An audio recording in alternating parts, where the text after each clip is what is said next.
About a week ago, our main question for our weekly Q&A was about the Andor series on Disney Plus potentially changing from 5 seasons into 3, and I was surprised to see how many people were completely writing Andor off.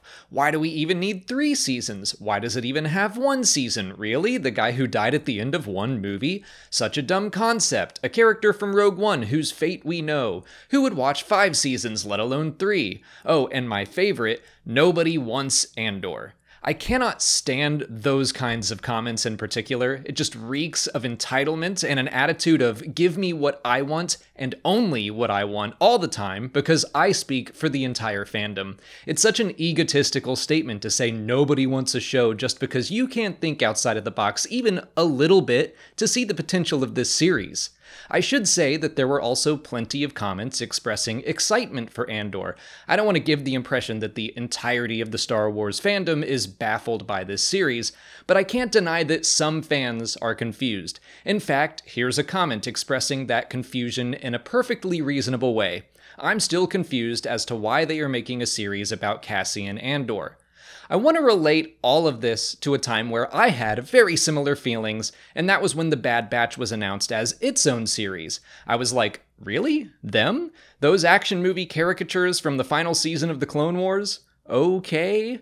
I was confused, but then the series premiered, and the caricatures were very quickly humanized. And not only that, but I realized we were going to be exploring the transition period from Republic into Empire in a very compelling way through the lens of these people that had a purpose and then lost it and have to find a new one. I think Andor is going to be very similar. Sure, the show is going to follow Cassian Andor, but we're also going to learn a lot about the Rebel Alliance. I thought that's what Star Wars Rebels was going to be, and it occasionally touched on stuff with Mon Mothma and Saw Gerrera, but it mostly focused on the crew of the Ghost. That's not a knock on Rebels, I love that show, but I would also love to see the formation of the rebellion more directly. And guess what? Mon Mothma is going to be in this show. It's not been confirmed, but it has been rumored that Bail Organa and Saw Gerrera will be in it as well. The story is said to take place 5 years before Rogue One during the formative years of the rebellion. I am personally confused people can hear all of that and not be intrigued. I guess they might wonder why it's following Cassian specifically?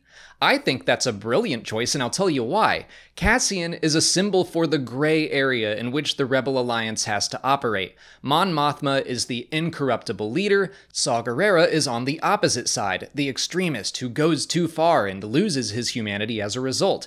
Cassian is right in the middle. I think this series will explore that struggle to find the balance. How far is too far in the fight against oppression? And Cassian will be at the center of that struggle. By his own admission in Rogue One, he has had to do some terrible things in service of the rebellion. Things bad enough that it drove him to go on a suicide mission, so they weren't all for nothing. So in my mind, we are now going to see those things. I think our time watching Andor is going to make Rogue One hit even harder, which brings me to that one silly complaint I've seen repeated over and over again. Why tell his story if we already know he's going to die? Great point. Let's go ahead and cancel the Obi-Wan Kenobi series. We know he dies in A New Hope, so what's the point? And let's go back in time and cancel the Clone Wars. We know Anakin's just gonna fall to the dark side anyway. Actually, let's keep going back in time and cancel all those prequels as well. We know Anakin dies in Return of the Jedi.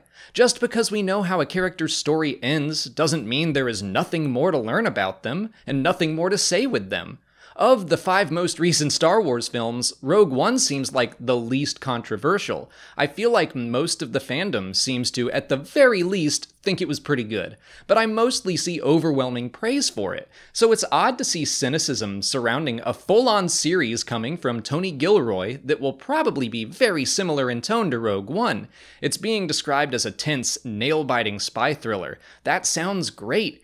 And what little we've seen for it so far with the sets and the creature effects all looks very impressive.